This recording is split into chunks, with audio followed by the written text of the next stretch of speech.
It's nice to be here, and especially to speak about John Owen, who was the topic of my PhD research. So my PhD was particularly on John Owen's commentary on Hebrews. That was the particular focus. So something I like talking about and know a little bit about.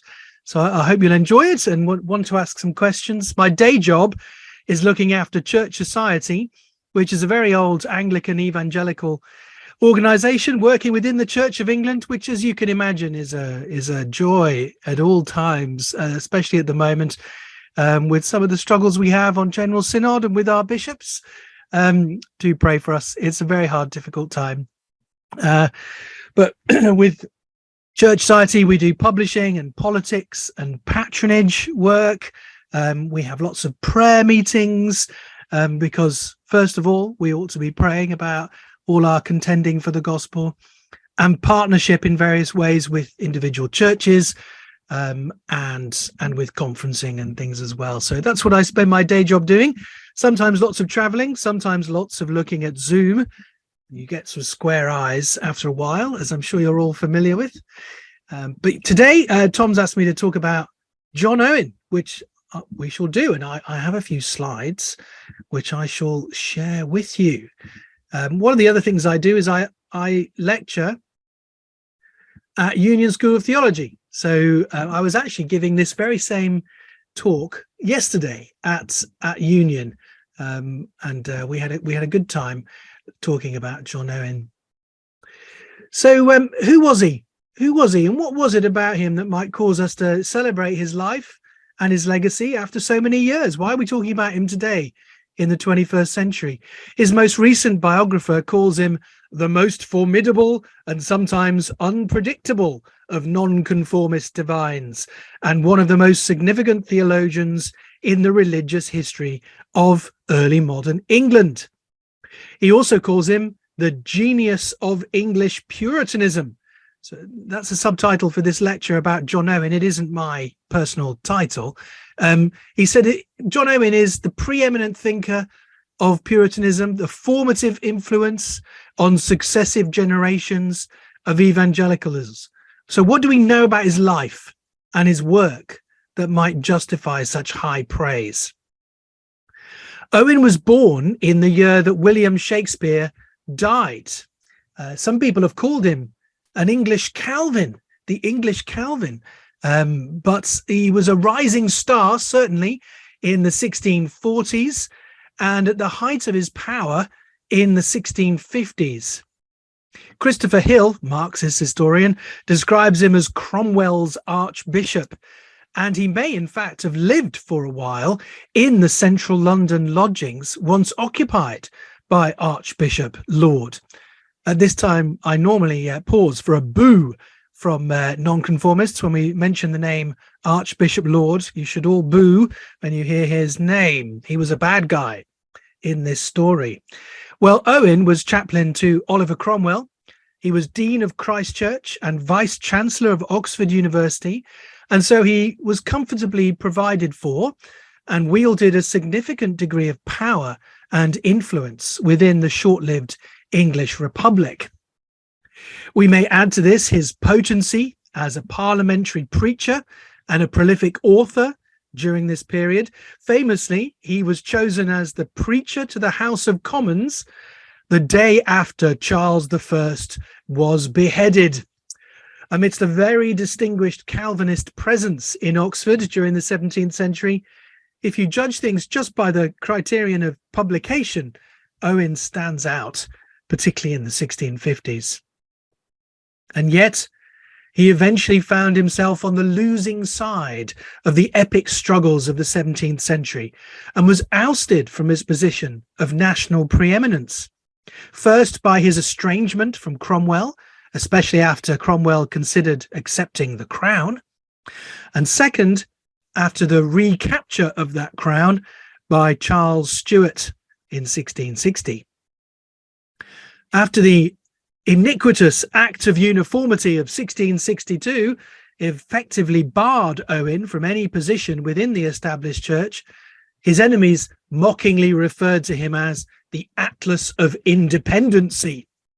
alongside other even less flattering titles.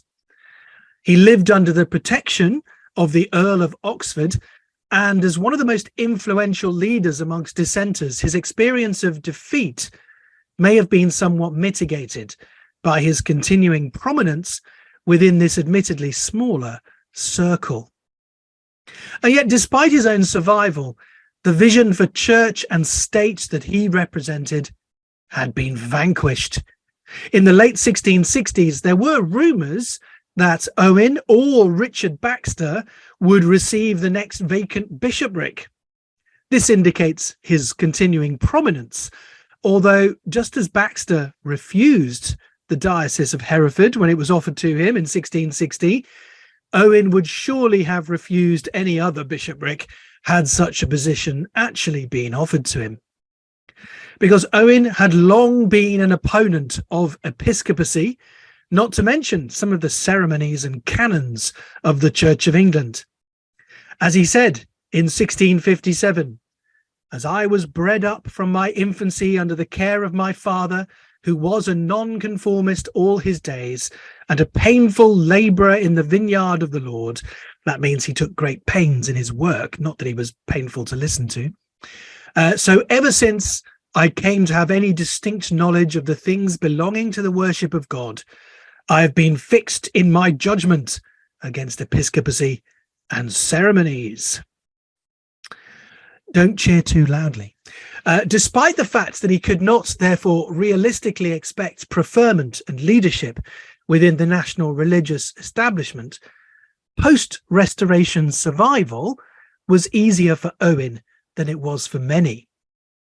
He had rich and influential friends who were willing and able to house and protect him at various times, and was able to assemble and pastor a congregation of noble worthies in Leadenhall Street in the City of London, near to Lloyd's of London, the building that's there now.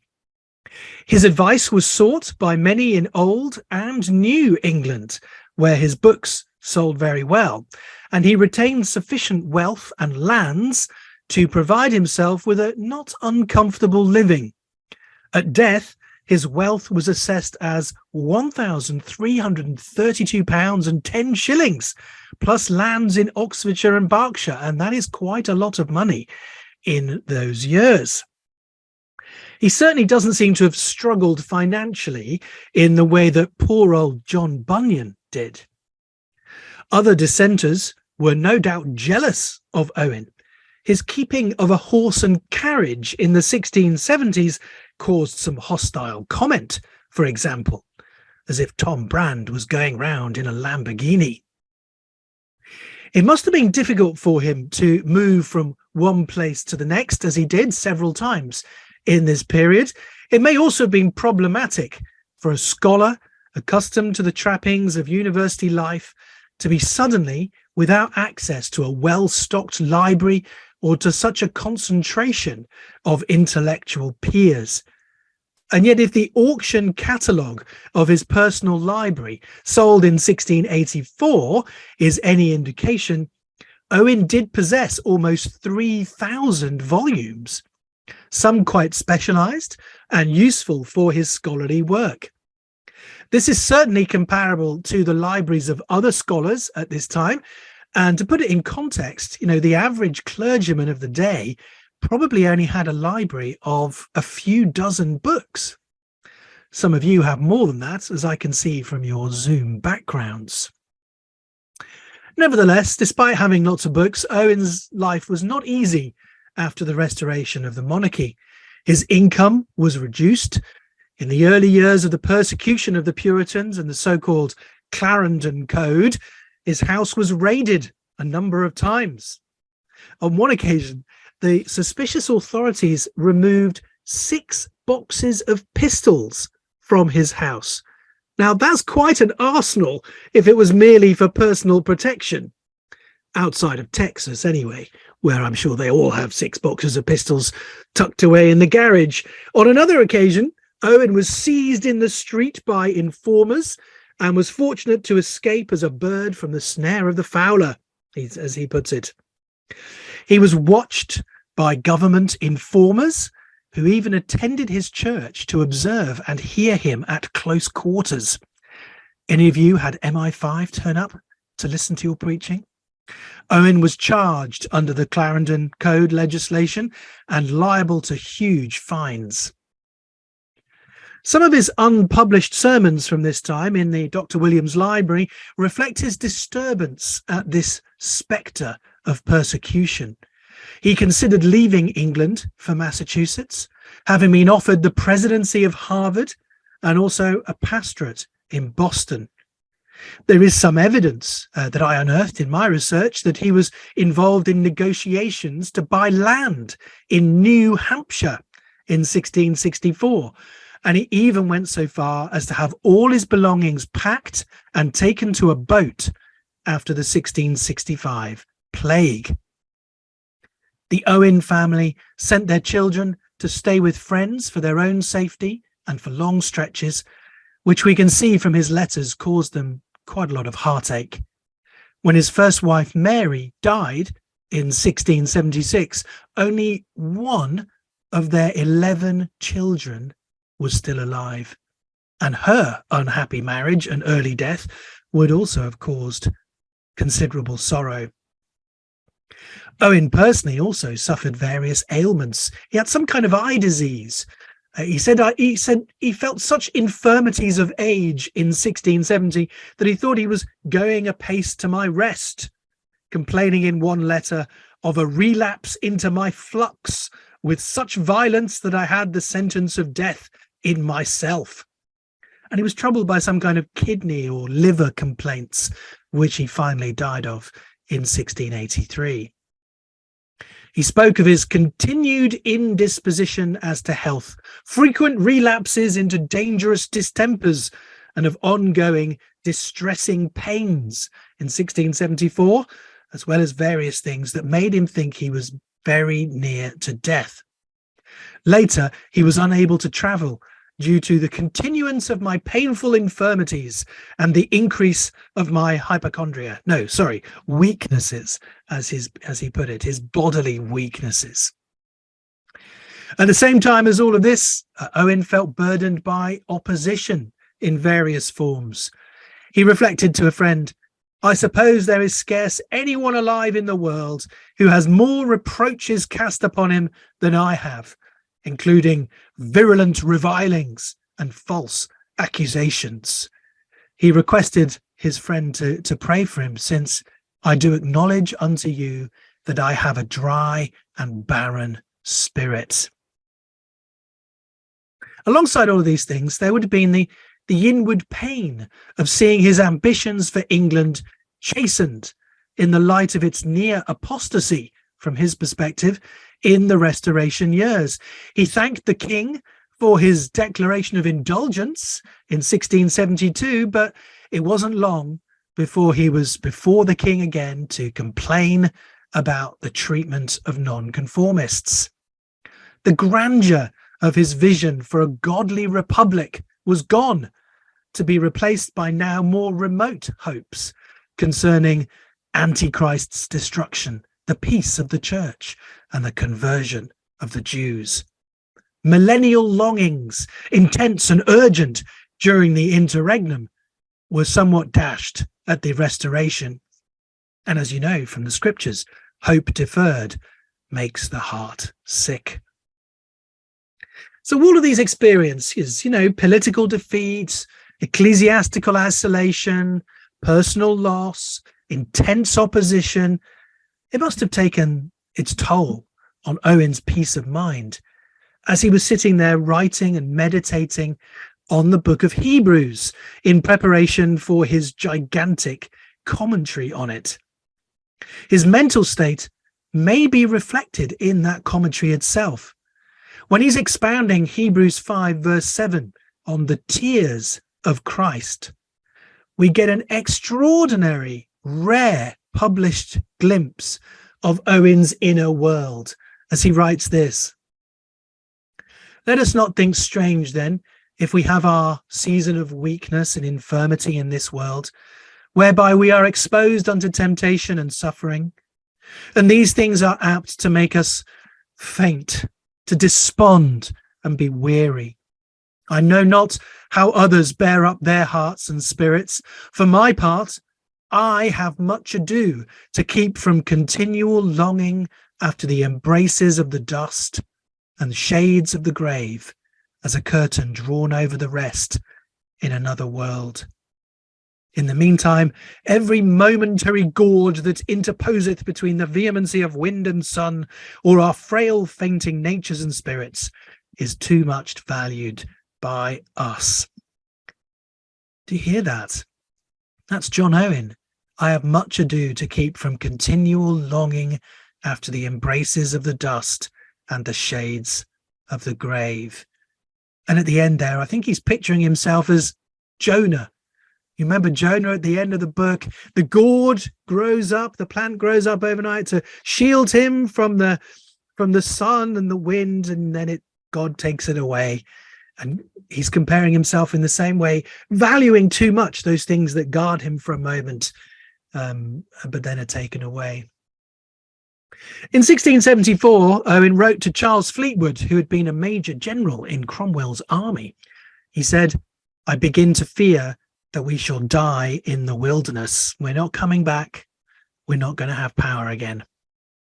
Christopher Hill asserts that Owen's logical and consistent Calvinism meant that he was able to face reverses stoically. Yet to my mind, this betrays Hill's own logic more than a sober assessment of Owen's true feelings. I mean, Owen was previously often described by people as crazy, often down. And his mood, as Richard Greaves suggests, may have been triggered by his dismay at the perceived spread of Arminianism and Socinianism. That, of course, is a malaise that affects many of us Calvinists. We're often grieved by the spread of these false doctrines. But as we've seen, that was only one of many factors affecting his physical and mental health. By 1682, these led him to say, "My heart has done with this world, even in the best and more desirable of its refreshments." Considering the storms of controversy swirling round his head and the discomforting persecution and ill health that he had to face, it's hardly surprising that he longed for some measure of relief in death. He was not without hope of heaven, of course. "I am going to him whom my soul has loved, or rather who has loved me with an everlasting love, which is the whole ground of my consolation," he wrote to Fleetwood 2 days before he died. Yet that is the response of faith in the face of death, rather than old-fashioned stiff upper lip stoicism in the face of worldly reverses. I think it's necessary to recall some of these personal details in order to put Owen's intellectual endeavours into some kind of personal focus. He struggled with depression and despondency before. Archbishop William Laud, boo, brought Owen's earthly ambitions in Oxford to an abrupt end in 1637, and as a result, Owen hardly spoke for 3 whole months. Perhaps he learned how to cope with such melancholy, since it was not so disabling later in life as to prevent him from working diligently and laboriously on several complex projects. He was deeply involved in numerous attempts to secure some kind of religious toleration for dissenters after 1662. Alongside regular preaching and teaching, he produced no fewer than 30 works in the last 15 years of his life, including books on toleration, his monumental multi-volume work on the Holy Spirit, and 4 large folio volumes on Hebrews. All this may have functioned as some kind of distraction for him in his season of weakness and infirmity in the world. Certainly, I would say that the Protestant work ethic played an important part in his makeup. He considered those who are industrious in their affairs to be far more amiable and desirable than the idle rich. Industry in men's callings is a thing in itself very commendable, he wrote. If in nothing else, it has an advantage herein, that it is a means to preserve men from those excesses in lust and riot which otherwise they are apt to run into. Strenuous intellectual exertions, therefore, may distract the mind and prevent a plunge into darkness and a melancholic longing after the shades of the grave, or some kind of lust and riot. Alongside preparation of 2 or 3 substantial sermons each week as a pastor, his concurrent literary output was simply staggering, and it may well have been good for his mental health. So that's just a sort of brief sketch of the remarkable life of John Owen. But what did this remarkable and prolific man believe in? What was his contribution to our national history? Now, just before we dive into this, we must remember that Owen was a mere mortal. I don't at all mean to indulge here in crass hagiography. He was imperfect. He was sinful. He was not always consistent or clear or right. He was prone to some petulance and anger at times and twisting the rules.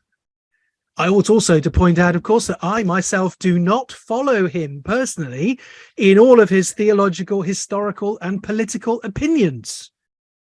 However, with that being said, I have, of course, 5 points to make about Owen. It seems an appropriate number of points to make. First, he was a Christian statesman. Indeed, Peter Toon's 1972 biography of Owen is called God's Statesman. He earns that title especially by virtue of his relationship with the Lord Protector, Oliver Cromwell. As John Milton wrote of that great leader, Cromwell, our chief of men, who through a cloud not of war only, but detractions rude, guided by faith and matchless fortitude, to peace and truth thy glorious way has ploughed. Well, Owen sat with our chief of men, and where Milton says he was guided by faith, that sometimes meant in practice that Cromwell was guided by Owen. Siding with Parliament in the civil wars actually meant Owen was cut off by the rich uncle in Wales who had paid for his university education. So it was a very brave thing to do, but it was the making of him politically and brought him into contact with a wide range of powerful patrons in the army and in Parliament. He built up a network of patronage and contacts with the deliberate purpose of bringing about godly religious reform in England, and particularly freedom of conscience. And so the young, ambitious theologian became preacher-in-chief to the Council of State, the cabinet of its day, and even went with the great general to Scotland and to Ireland on his faithful campaigns to bring the Celtic fringe to heel. As Vice-Chancellor of Oxford, he was certainly a player, though not always a successful one, and perhaps something of a bully, even deceitful at times, in the way he tried to reform things in the university. But yes, mostly he acted out of principle, so much so that when his principles collided with Cromwell's, he became estranged from the chief. It's said that he played some role in the downfall of Richard Cromwell, and his political acumen can be seen in the fact, a surprising fact, that he escaped any serious personal repercussions at the hands of Charles II after the Restoration. Indeed, he became the sort of go-to nonconformist in some ways, alongside Richard Baxter, with whom he did not get on at all. Owen was mostly successful at evading the Conventicle Act. So he was a Christian statesman. Second, he was also a fine scholar. Owen knew his classics. For example, in one of his books from 1669, I just read through it and noted down some of the people that he quotes and alludes to. You can find allusions and quotations from Aristotle, Alexander the Great, Plautus, Juvenal, Horace, Xenophon, Plutarch, Virgil, Plato, Aristophanes, Lucian, Homer, Cicero, Julius Caesar, Lucretius, Persius, Pepinus, Ovid, Catullus. That's all just in the introduction. From a survey of his other works too, it's clear that he had first-hand knowledge of this canon of ancient literature and philosophy in the original languages, and he could call it to mind and employ it with good effect. His Greek, Hebrew, and Latin were all very much up to scratch. Indeed, in his commentary on Hebrews, Owen took great pains to interact with the Jewish background material, quoting from Maimonides, Kimchi, Josephus, Philo, the Talmuds, the Mishnah, Targums, and other Jewish writings. Some of his Jewish sources are quoted in Latin translations, but many others he gives in unpointed Aramaic and Hebrew, followed by his own English translation. He shows awareness of the historical context of his sources and how this might affect their usefulness. And he clearly appears to be working directly with the best primary texts of Judaica available in his day. And it colours his exegesis of the Epistle to the Hebrews. He was at the cutting edge of the scholarly application of Hebraic studies to the understanding of the New Testament in the 17th century. He was seen as an authority on such matters by others on all sides of the ecclesiastical divides. Whatever they thought of his churchmanship and his politics, he earned the respect of the academy for his deep stores of learning. That being said, much of Owen's writing does read like the roughly dashed off translation of a piece of thinking done in Ciceronian Latin, as Jim Packer put it. And yet, despite that, one of the most admirable things about Owen's corpus is that the vast majority of it was indeed published in English. Competent though he was in the language of the lecture hall and the international scholarly guild of his day, he usually chose not to present his theology in that alien tongue, but in a language understanded of the people. His commitment to writing in English was probably a function of the third characteristic of Owen, which I'd like to draw your attention to, which is that he was a thoroughgoing Protestant. Indeed, one might even say that he was, in a way, a firm Anglican who loved the Reformation settlement of the Church of England. The Reverend John Owen, let it be remembered, was an ordained Anglican minister. He served for several years as the vicar in succession of 2 parish churches in Essex, before becoming the Dean of the Cathedral Church of Christ in Oxford. He may have been characterized as a Puritan and not been a fan of some aspects of the church's governance and ceremonies and liturgy, but doctrinally, he was entirely in accord with the confessional basis of Anglicanism. Even when he had been barred from the national church by that iniquitous Act of Uniformity in 1662, he was happy to say, "I embrace the doctrine of the Church of England, as declared in the 39 Articles and other approved public writings of the most famous bishops and divines thereof." Indeed, he wrote in 1669, "The chief glory of the English Reformation consisted in the purity of its doctrine, then first restored to the nation. This, as it is expressed in the Articles of Religion and in the publicly authorized writings of the bishops and chief divines of the Church of England, is the glory of the English Reformation." I wish I could get the bishops of the Church of England today to say things half as good as that about the church's 39 articles. And Owen was far from insincere in affirming this, though of course it may have been somewhat politically expedient for him, because it highlighted the iniquity of his forced alienation from the national church, which was in some respects abandoning its own foundational formularies. Later, this would also serve as a rallying cry for all Protestants against the resurgent Roman Catholicism of James, the Duke of York, later James II. So what was this Anglican confessional doctrine to which Owen adhered?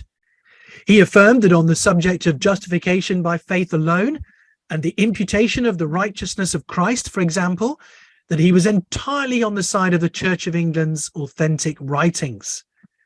He wrote this: "It is faith alone which from the beginning of the world was the means and way of obtaining acceptance with God. As fallen, sinful human beings, we cannot earn our way back into God's good books. Medieval theologians often said that God would not deny grace to those who do what is in them. Facientibus quod in se est, Deus non denegat gratiam. God helps those who help themselves." But the Reformation, turning back to the Bible, rediscovered the truth that salvation is entirely a gracious gift from God, and all we can do is stretch out the empty hand of faith to receive it. And even then, only because God has given us the strength to do so. Having no righteousness of our own, but only the filthy rags of our imperfect attempts to do good, God then clothes us in the righteousness of Christ and loves us as he loves his own Son, despite our deep unworthiness. In terms of church polity, Owen initially flirted with Presbyterianism before becoming more persuaded in the end by the Congregational way. I was just pausing there to see if there was going to be a cheer, which there should have been. Yes, thank you very much, brother. That was good to see. Good. I'm glad to see that you have some identification with him on this. So he was an Anglican, but he flirted with Presbyterianism and then became a Congregationalist. Those three great systems of church government: the personal way of leadership through bishops, the way of leadership by committee, Presbyterianism, and as he once called it, the way of democratical anarchy and confusion, known as Congregationalism. However, he became persuaded of that Congregational way himself in the end, after reading John Cotton's book on the Keys of the Kingdom. But along with other independents, Congregationalists during the 17th century, Owen did not believe in the separation of church and state, as many hold to that modern American tenet today. That's a post-Enlightenment sort of thing. Owen thought, for example, that the state had a duty to stop anti-Trinitarians from infiltrating the church and to silence those who rejected justification by faith alone. The magistrate could enforce that, in his view. Indeed, it was against the light and law of nature, he said, for supreme magistrates not to exert their authority to support, preserve, and further the cause of the gospel, and forbid, coerce, and restrain false teaching. Salvation was too important for the state to remain neutral about it. He had very little time, however, for those who remained Anglican in form, but not in doctrine. There were many in the 17th century who attacked perfectly sound nonconformist Protestants, but who left all manner of heretics alone merely because they obeyed the outward rules. In his first published book in 1642, Owen gave some instances. of people opposing the received doctrine of the Church of England contained in diverse of the 39 articles. But had a poor Puritan offended against half so many canons as they opposed articles, he had forfeited his livelihood, if not endangered his life, said Owen. It was acceptable to many to oppose the doctrine of the articles of religion, but not to break the outward minutiae of canon law. Indeed, even many senior church leaders, he said, were so zealous for the discipline of the church and so negligent of its doctrine. Owen considered that a scandal because he was deeply attached to the Protestant doctrine of the Church of England.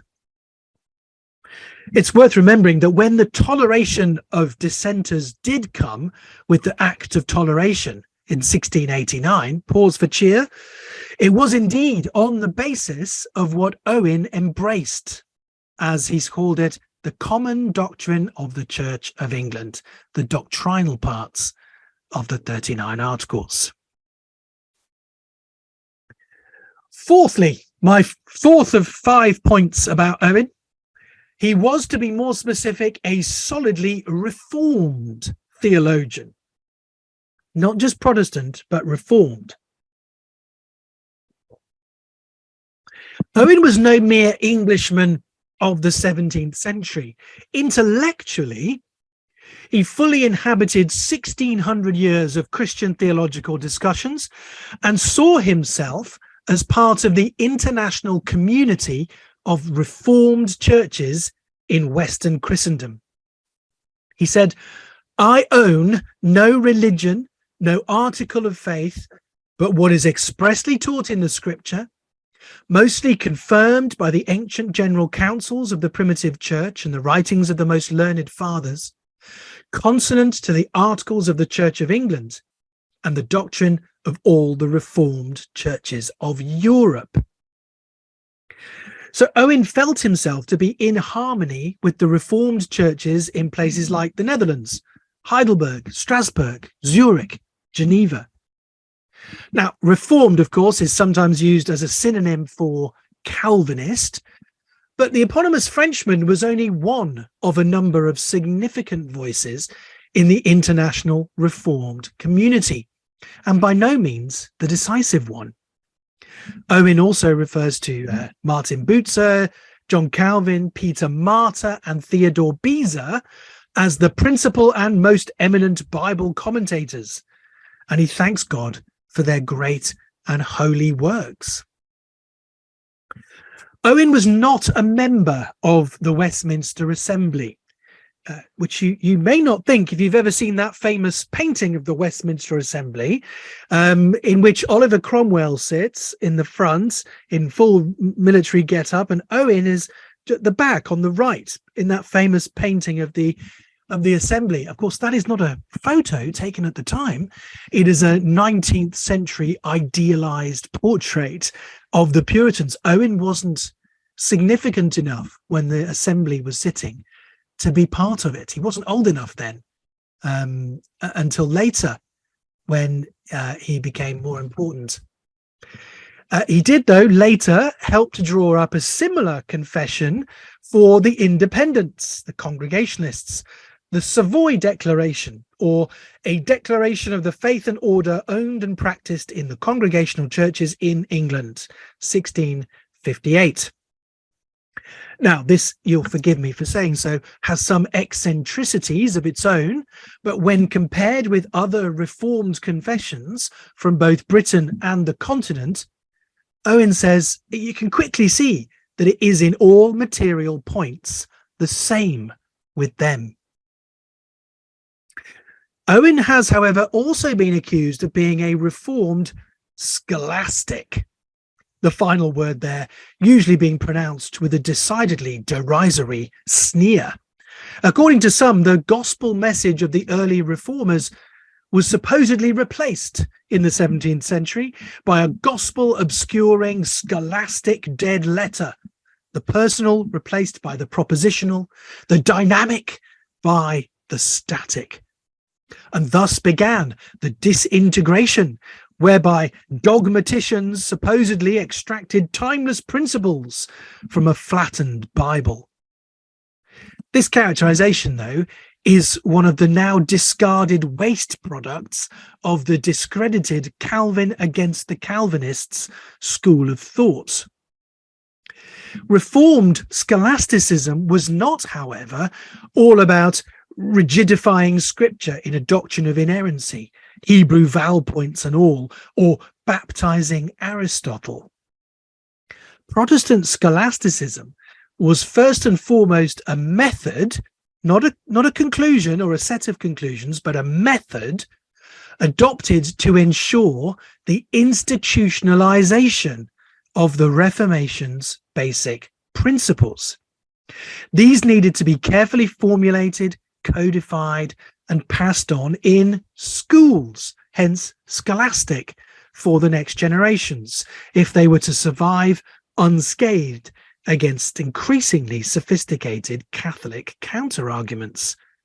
Basically, one has to defend against false teaching with a comparable level of academic sophistication. Scholastic just means academic. And look, to put it bluntly, if your opponent comes against you with a sword, you might win by being a better swordsman. If he comes at you with a spear, you might prevail by putting up a shield.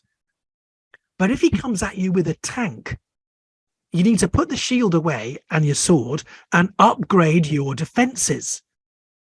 Owen was absolutely convinced that first generation Reformation truth was more than capable of being defended at the very deepest and most complex levels of exegesis, theology, and philosophy. Reformed scholasticism, then, is just Reformation theology in an academic gown, fighting for its corner against its most serious rivals, using the best and most up-to-date tools at its disposal. As a theologian, then, Owen was more of an academic institutionalizer than he was a pioneer like Martin Luther. But that's not something to be ashamed of. Rather, we ought to celebrate the fact that his impressive intellectual gifts were placed at the disposal of the Protestant Reformed faith. That faith, which he cherished, is always in need of stout and loyal defenders willing to go to the trouble of intricately refuting the errors of false interpreters in a dangerous world where, as Owen saw it, the devil and the Antichrist are constantly trying to undermine the faith of the elect. It's important to add that Owen was not only a Christian statesman, a fine scholar, a thoroughgoing Protestant, and a solidly Reformed theologian. He was also, finally, a prodigious Bible commentator. And I mean prodigious. Intellectual historians have only recently begun seriously to appropriate biblical interpretation to fill out their picture of significant figures and movements in history. Amongst those who specialize in the works of Thomas Aquinas, for example, it's only recently that scholars have begun to insist on the importance of studying his Bible commentaries to fill out their picture of the man. Aquinas wrote 10 detailed commentaries on books of the Bible, and yet the relative neglect of them may be understandable when we discover that they were considered by some to be too advanced for many of his contemporaries. Now, there's been very little sustained scholarly attention given to the history of biblical exegesis in the 17th century.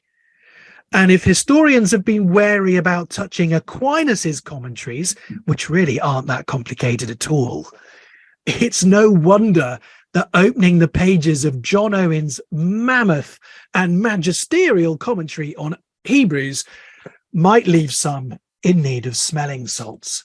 I have a copy of it here, which I'll show you when I've stopped the slides later.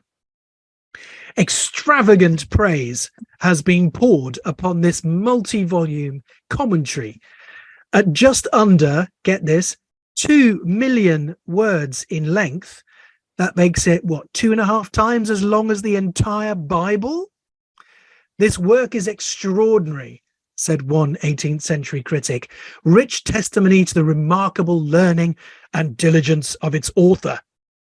In the 19th century, Bogan Bennett declared that every sentence of this commentary is precious, while another pronounced it a work of gigantic strength as well as gigantic size, and he who has mastered it is very little short, both in respect to the doctrinal and practical of Christianity, of being an erudite and accomplished theologian.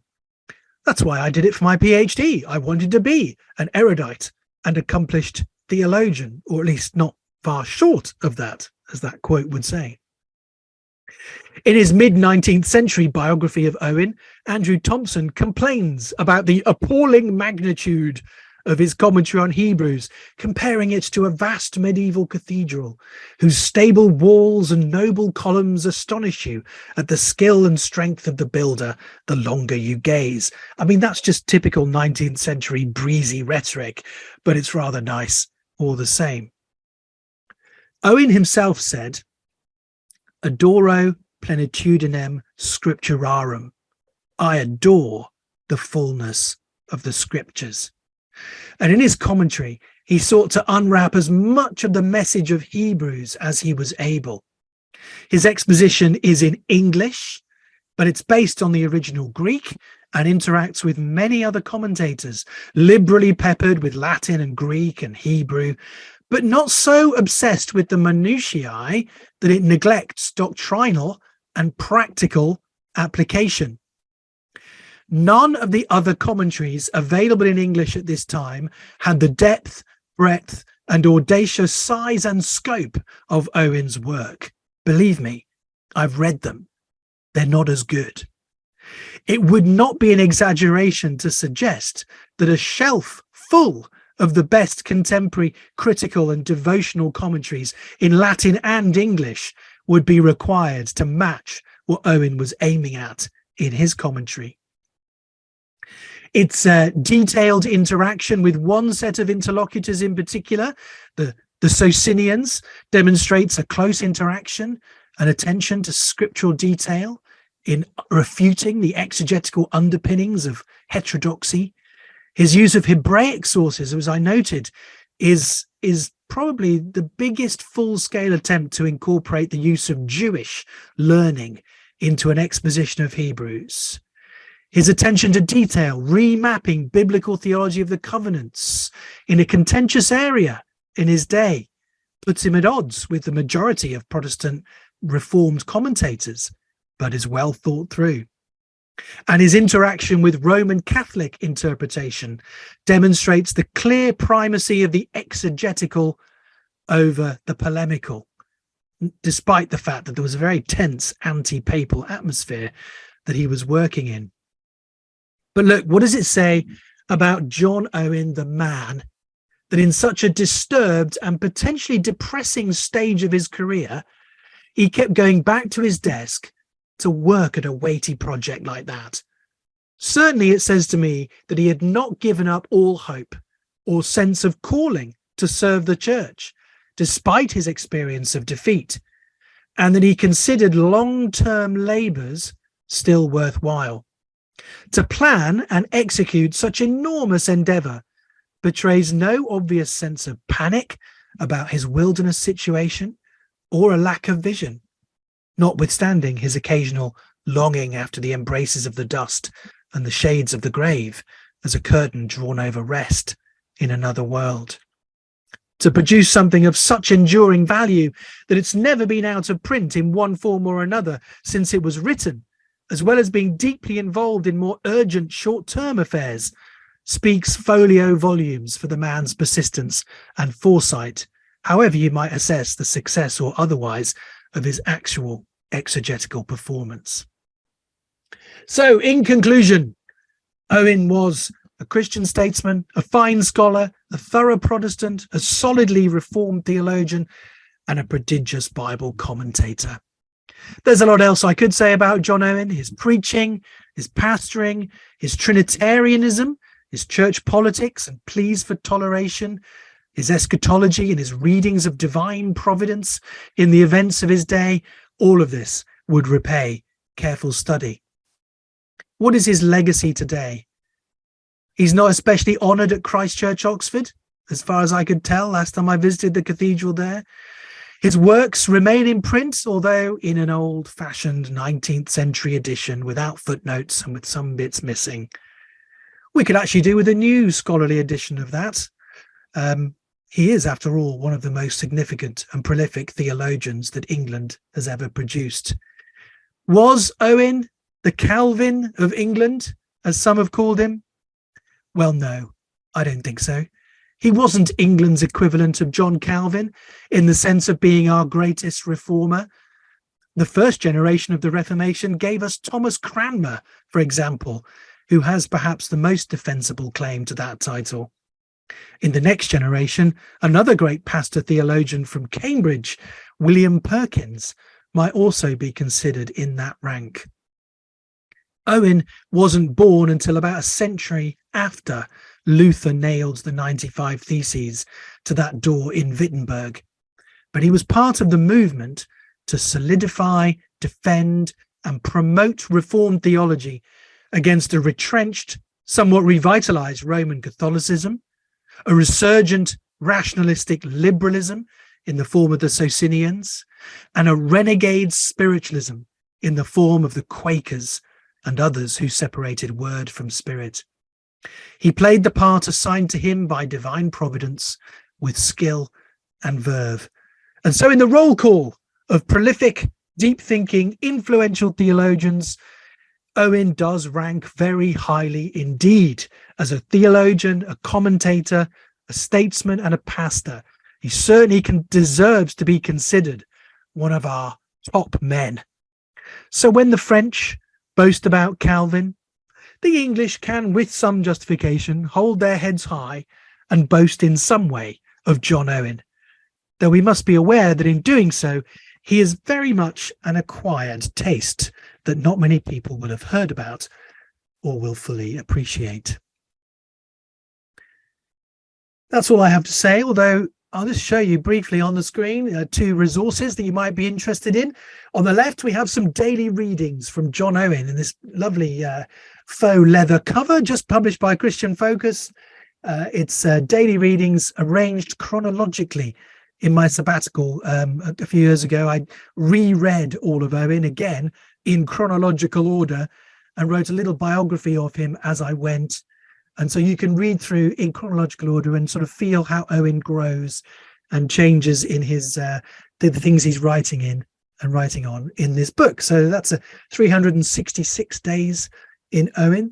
And on the right, we have the first volume to be published in a new 40-volume critical edition of John Owen's complete works, published by Crossway. I'm the senior editor of this project with Sean Wright in the Southern Baptist Seminary, and we're going to publish 40 volumes looking like this, with brand new introductions, full annotations and notes and everything like that, corrected text, and bits that have been missing from the old banner edition will be now put in. So I hope you will enjoy looking at some of those resources. That's all I've got to say. I don't know if anyone has any questions, comments. Rotten tomatoes, pieces of dead cat. That's what they used to throw at George Whitfield, apparently, in the revival. So if you've got any pieces of dead cats to virtually throw at me, I'm ready. Lee, thank you so much. It's been a real joy hearing you speak. Really encouraging. As we start with the time of questions, we've got about half an hour for questions, but we'll see how we go. Can I kick us off? You've talked about the 40 volumes, this new critical edition, it's fantastic. You talked about your daily readings. Could you give us a kind of top 5 secondary sources on Owen?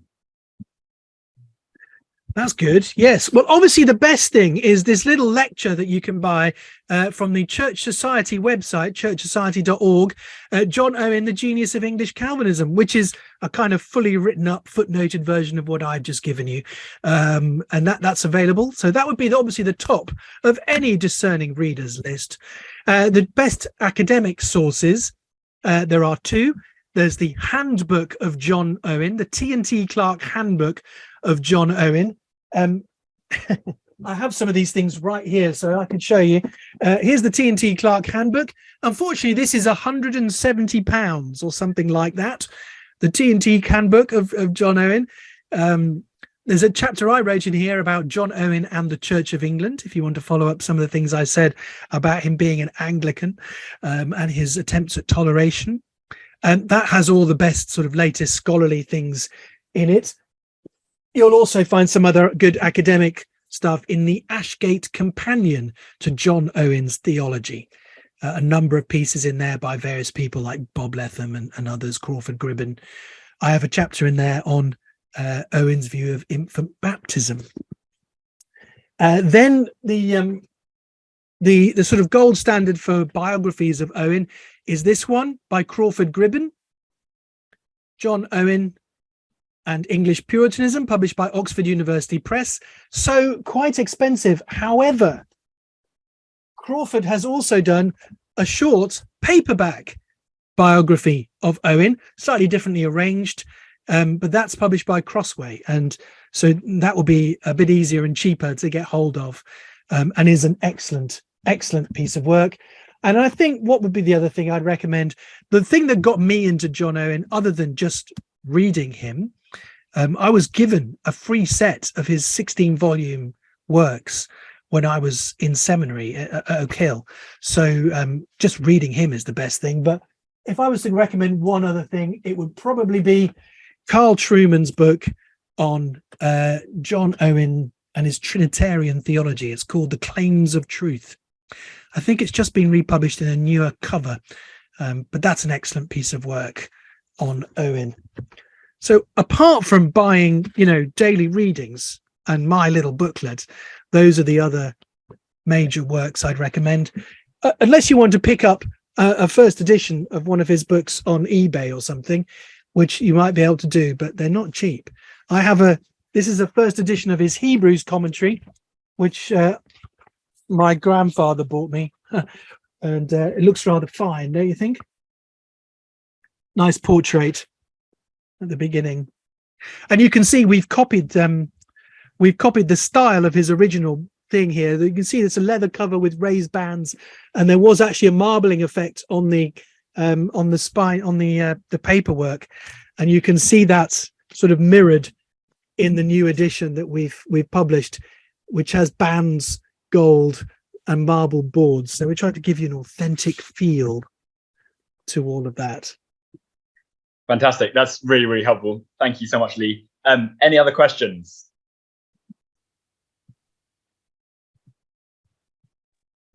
Lee, to what extent do you see a change in his writings between his, if I can characterize it as period of influence and period in the wilderness? Yes, interesting question. Thank you. There is a change. I think he's more of a rough and ready sort of writer at the beginning of his career in the 1640s, trying to make a name for himself, getting stuff out there, published whenever he can. So that's the sort of display of Arminianism, the death of death, and things like that. And then when he's a university vice chancellor, really a lot of his work is to do with lectures that he's giving and sermons to undergraduates. So that's when you get his great work, Theologumena Pantodopa, a history of theology and so on, and his sermons to undergraduates, which is where mortification of sin comes from. You'd also see a lot of his sermons through the Civil War period address the very present contemporary issues going on with a sort of providential eye. And you see that.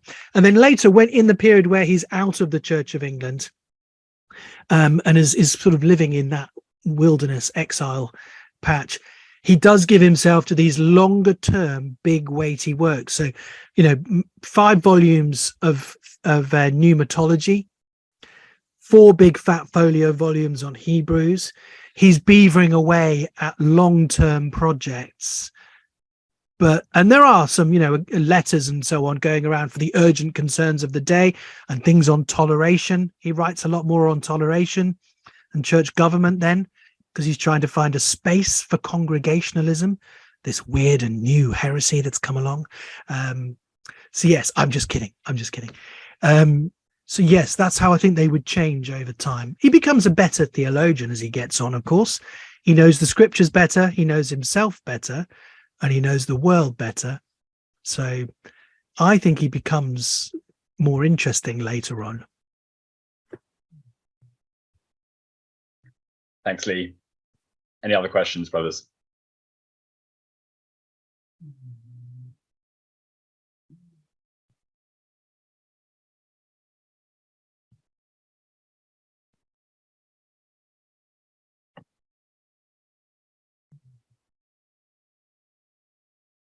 Nobody else is going to ask one. I've got another one. Yeah, go on. So if you could take one of his works on a desert island, which would you take and why? I would take the commentary on Hebrews. I mean, I've read it a number of times and some of it quite a lot, but I would still take it because it's so rich and there's so much there.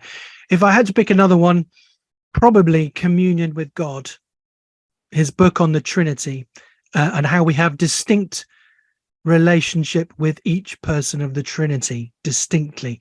That is his unique contribution, I think, alongside the Hebrews commentary. It's the one thing that nobody else really had written about before him. And so that would repay more careful study. I'd need my Bible, though, because I'd need to keep going back and checking all the Bible text, because that's the kind of writer he is. There was a controversy recently about whether Owen was a Baptist. I don't know if any of you came across that. I don't know what your views are on that. My considered opinion on that is that he wasn't a Baptist. He fully believed in infant baptism from the beginning of his ministry until the end. He thought his covenant theology supported, demanded, and promoted infant baptism. He was convinced of that. But others have taken his covenant theology, which is different from Westminster Confession, and they've used it to promote, defend, and explore credo baptism only. Well, that's okay if they want to do that. But Owen himself thought that his covenant theology demanded infant baptism. That's a recent controversy that some people have had online with him. I wrote about that at Reformation 21. If you want to look up a couple of blog posts there, Owen was not a Baptist, and Owen still not a Baptist after some people push back against that. That's an interesting one. In other words, Owen was a proper Baptist, a full covenant infant Baptist who understood the theology properly. That's it. And one of the first things he says is, of course, we do baptize anyone who comes to faith. We like to baptize adults who've not been baptized before. That's right. I take great joy in saying, when I talk about Owen on infant baptism, that the Church of England actually baptizes more adults on profession of faith than the entire Baptist Union of Great Britain. Because we do believe in baptizing adults who've not been baptized before, but we also baptize infants because, proper understanding of those things. So do we. Jolly good. As true Congregationalists, I know there are some who are, I don't know if there's anybody on here I can see, but I know that there are one or two amongst our number who wouldn't take that view. But well, I like teasing Baptists. It's good fun. But I mean, they are brothers and sisters still. Lee, I had a question. Can you hear me okay? Yes. Oh, yes. Thank you. Sorry, I kind of joined in the middle. That's okay. I wondered with the Hebrews commentary, did he write any commentaries in other books, letters of the Bible? And also, yes, I kind of haven't idea of why he chose Hebrews because of the theological richness, but why Hebrews as opposed to Romans or just is there any kind of particular reason? Yeah, that's right. People often wonder about that. I think there are a number of reasons why he chose Hebrews. One is some of the theological things about priesthood of Christ and covenant are issues that he's very, very interested in and always was throughout his whole career. Secondly, is that he's very interested in Jewish sources. And so he's read a lot of, all the contemporary stuff that he can get hold of in Aramaic or Hebrew or the ancient Greek sources he's got hold of, and he loves that and he's really into that. So he's trying to apply Hebrew background material to understanding Hebrews, and so that really is the book for him. The only thing close to him on that is John Lightfoot, who wrote a commentary on the Gospels and Romans and 1 Corinthians with some Hebraic sources in the background. Owen does for Hebrews what Lightfoot does for the Gospels. But there's also the fact that Hebrews is written sort of to a people a bit in exile or thinking about going back to the old thing. And so there is something of contemporary relevance there for his fellow nonconformists. You don't have to give up your independency and your reformed convictions and go back to the Church of England and apostatize and become an Anglican. Don't have to do that. Stand firm despite the persecution we're facing. And so there's something in Hebrews that really speaks to his contemporaries, and he preaches on Hebrews for the same reason at the same time. He doesn't write anything of the same level on any other book of the Bible, though his work is full of exegetical comments and expanded things. The closest you would get is he does write a sort of exposition of Psalm 130, which was a very personal work to him that really helped him, I think, through his despondency and despair in those times when in Oxford. He does say at one point in the Hebrews commentary, and I've got more to say about these verses in Galatians 3, which I won't waste time on here. And I'm like, if only you'd given us a Galatians commentary as well. That would have been fantastic. But he didn't. Thank you. Can I ask you, mentioned early on about Owen's concern with the Anglicans at the time. They were more concerned with the minutiae of canon law than they were with the doctrine of the church. And that all seems very kind of applicable, very topical today with what we just heard from the Church of England Synod last week. Would you see any sort of direct link in the sort of thinking there? Did that sort of come to your own mind? You look today and compare it to Owen's day. Yeah, thank you. Thank you for spotting that. I mean, it may be that the perspective of the historian here is interfering with the look at the sources, because I do see many similar things happening today that, I hold firmly to the 39 Articles of Religion and the foundational doctrinal tenets of Anglicanism as an ordained Anglican minister. And yet I see in the church at large that archbishops and bishops don't even know what those are, and they're definitely moving away from them. And so if I was to, break canon law on some small point, that a ton of bricks would come down on me. But if I was to preach that there's no God, then I'd probably be fine. Well, it's not that extreme. People who preach there's no God will be disciplined, but you can preach all kinds of things in the Church of England today, as long as you don't, upset the apple cart. So yes, there are many similarities. Lots of people in senior positions in the church who only give real lip service to the fundamental doctrines of the church. That's always been a problem, I think, throughout the history of the church. All churches have faced this. There is no, correct me if I'm wrong, maybe the EFCC is a bastion of complete and utter perfection and purity, but there's never been an utterly pure church. There's always been these people who will lead the church, because wherever sheep are, wolves will gather, because sheep are tasty and the wolves will find them. And Paul said, even from among your own number, people will rise up to gather disciples after them. And that's in a church that he had trained, amongst elders that he had trained. And he'd been among them for years, but he knew that even from among those people, this would happen. And so, yeah, I see lots of similarities in the patterns of what Owen was dealing with and what, dare I say, I have to deal with in the Church of England as a Reformed Protestant today. And I apologize on behalf of all Anglicans for not only the shenanigans this last week in our General Synod, but for 1662 as well. That wasn't my fault. I wouldn't have done that either. Lee, you made some comments about Owen's sermon at Parliament after the execution of Charles I. Yes. We had some discussions after the death of Queen Elizabeth II about the kind of function and the target of preaching the Lord's Day after. Could you comment a little bit about kind of what your advice at that time would have been in relation to Owen's sermon? Very good. Very interesting that you had that reflection after her late Majesty died. It's interesting, that sermon. It does get burned in Oxford publicly by the royalists at some point, because they identified him as a bad un, and they burn his sermon publicly, along with copies of the Solemn League and Covenant and so on. But the sermon itself, if you read through it, doesn't actually mention what happened the day before. It doesn't say very much about. It doesn't say Charles the First or anything like that. It doesn't talk about how evil he was, and so it's not a rant making lots of political points. He has his own way of reading history providentially and of what's just happened in the light of providence.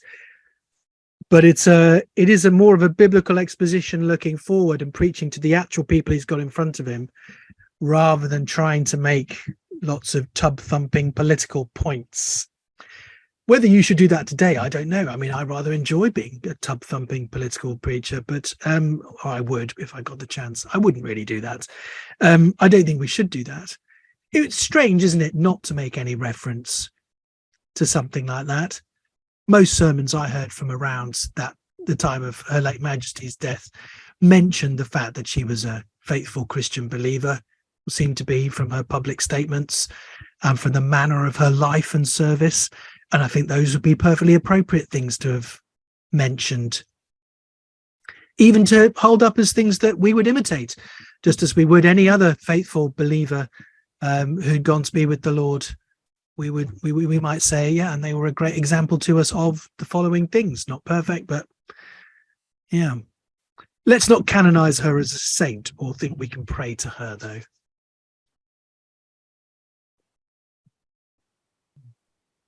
I'm seeing general agreement to that point, though not everyone nodded at there. I'm interested if you had other reflections. Yeah.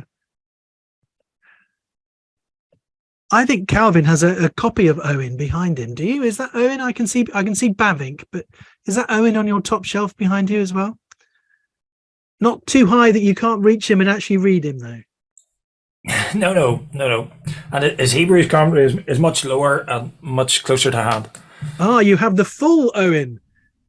Well, in the new edition, we will actually be translating his Latin works that weren't included in the Banner of Truth reprint of that 19th century edition, because you realize the Banner edition is basically just a photocopy of a mid 19th century edition, which is all right, and it has been the sort of standard work, but there's a lot of things that could be better about that edition. I think Marty Cowan would agree with you. He's laboring through the footnotes and trying to trace down all the untraceables. You know, Marty, he and I were doing our PhDs on Owen at the same time here in Cambridge, so we worked together on these things. And he's doing the 5 volumes of Owen's sermons that we're publishing. Yeah. Cool. And he knows his stuff. He knows, because he can spot all the historical allusions in Owen's sermons that the Gould edition just doesn't notice for you. And so he'll be pointing them out like an expert guide. So his edition is going to be definitive and fantastic to read.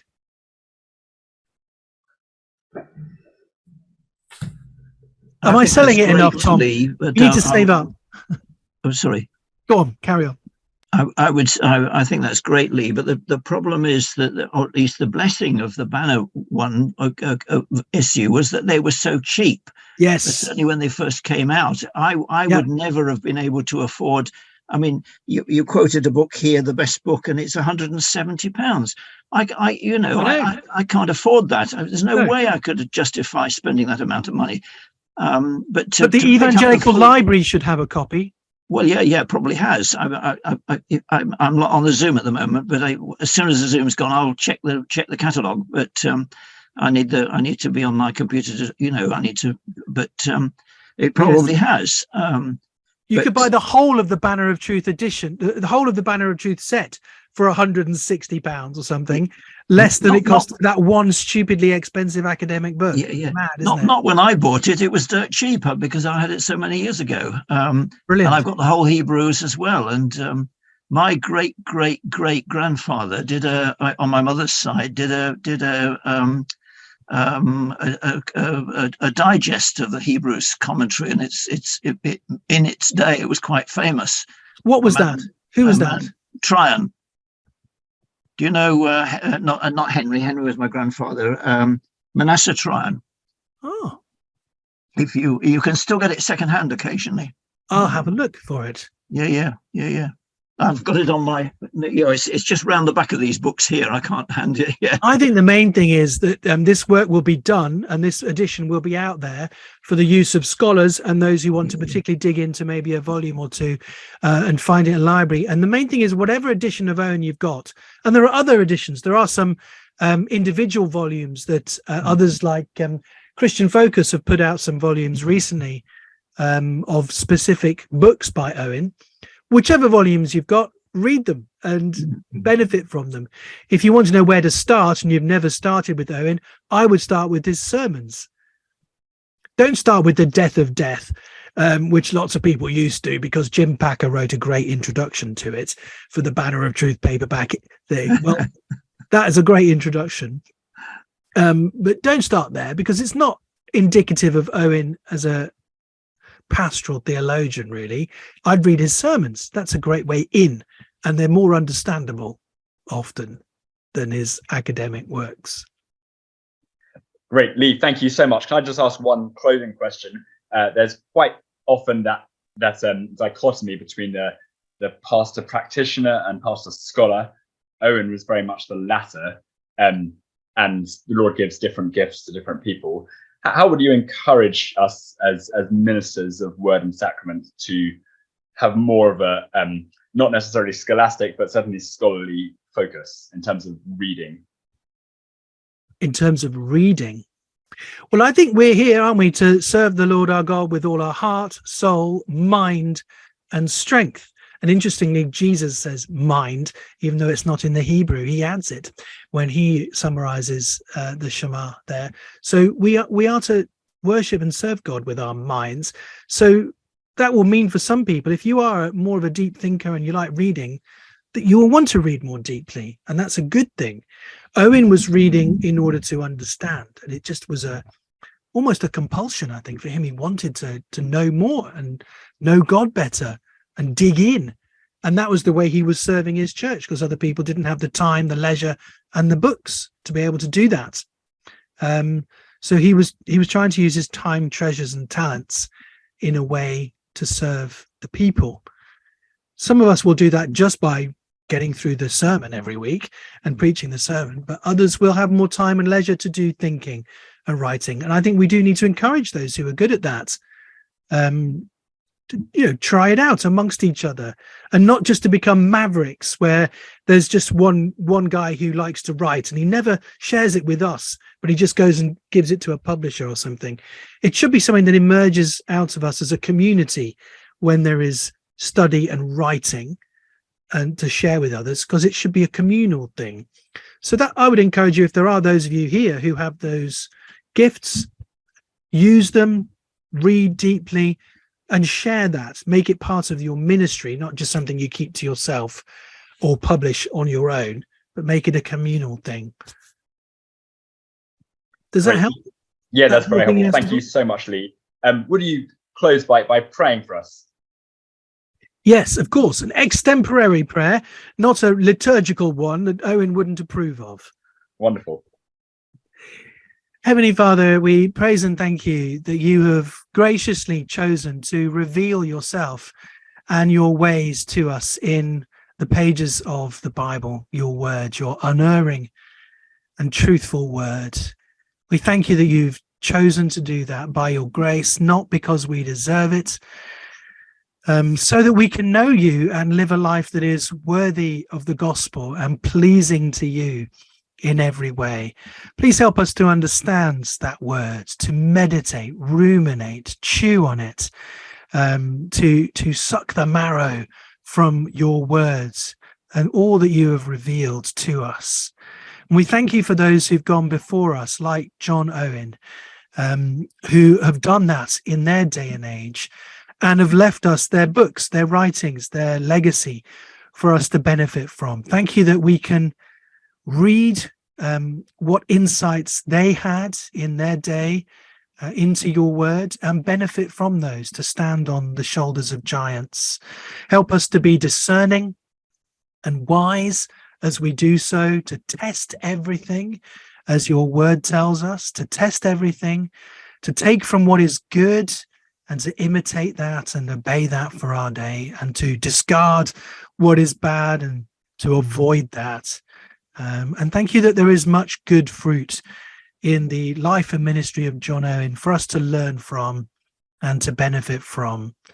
And thank you that there are also many congregational churches of which Owen would thoroughly approve in his day. I pray that you would keep them firm and solid in their confession of the faith that was once delivered to us, and help them to continue evangelizing that word so that many others may hear of the Lord Jesus, that the word may spread rapidly and be honored just as it was in the past. And we ask all these things for the glory of Christ, whom we have loved and who has loved us. Amen.